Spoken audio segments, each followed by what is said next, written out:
Hi guys! For today's recipe video, gagawa tayo ng mango graham. Ito ang mga ingredients guys, all-purpose cream, 1 kilo ng mangga, condensed milk at saka graham crackers. Una, mag-slice muna ako ng mangga. Madali lang gumawa na ito guys at sobrang sarap pa niya. Ito pala yung mga nahiwa kong mangga, susunod niyan tatanggalin natin yung balat. Gumamit lang pala ako ng baso pang tanggal ng balat ng mangga. Sakto to guys kasi panahon ng mangga ngayon, mura lang natin siyang mabibili sa mga palengke.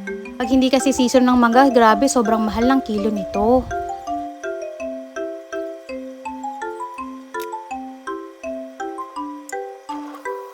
Pagkatapos natin tanggalin yung balat ng mangga gamit ang baso, i-slice naman natin siya ng paganito guys. Kayo din ba guys, mahilig kayo sa mango graham? Kami kasi sobrang hilig namin dito. Sobrang sarap kasi nitong dessert na to guys. Pagkatapos natin i-slice yung mangga guys, ilagay naman natin tong all-purpose cream sa mixer. Gumamit pala ako ng mixer dito guys para mas mabilis siyang mahalo.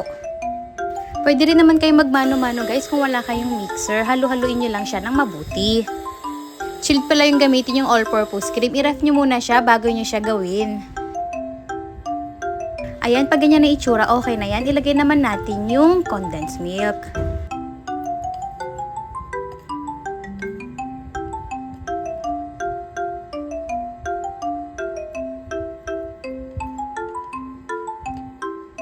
Tapos i-mixer din natin siya.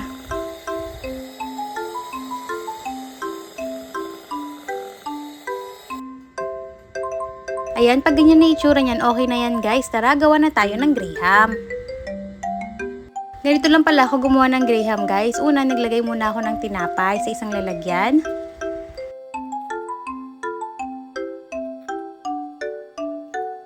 Sunod naman, ilagay natin yung gatas na minixer natin.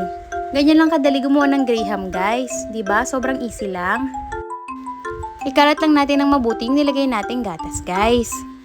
Sunod naman, ilagay natin yung mga mangga. Pwede rin tong gawing negosyo guys kasi sobrang dali lang niyang gawin.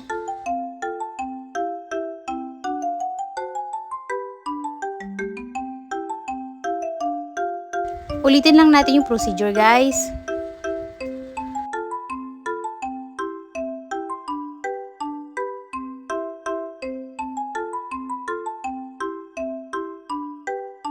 Siguraduhin natin guys na bawat layer ay merong mangga. Mas maraming mangga, mas masarap.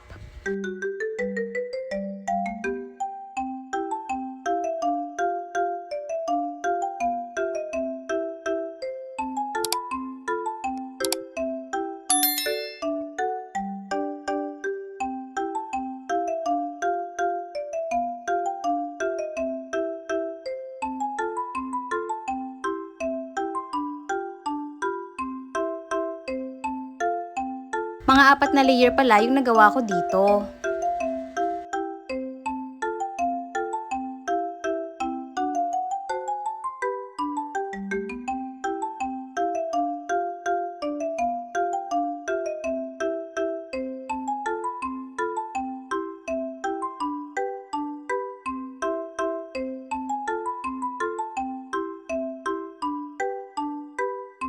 Bali, ito na pala yung nagawa namin guys.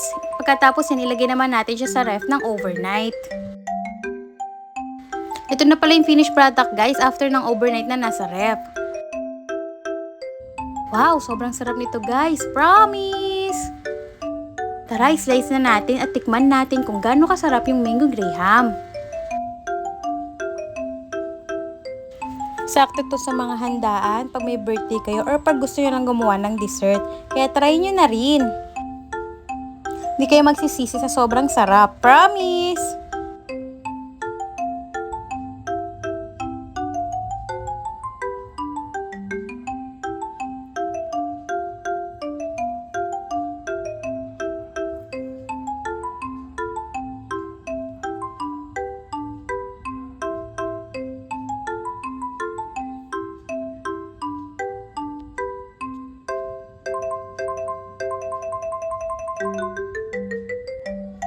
Sobrang dali lang niyang gawin guys at saka panahon ngayon ng mangga kaya sulitin na natin gumawa ng mango graham.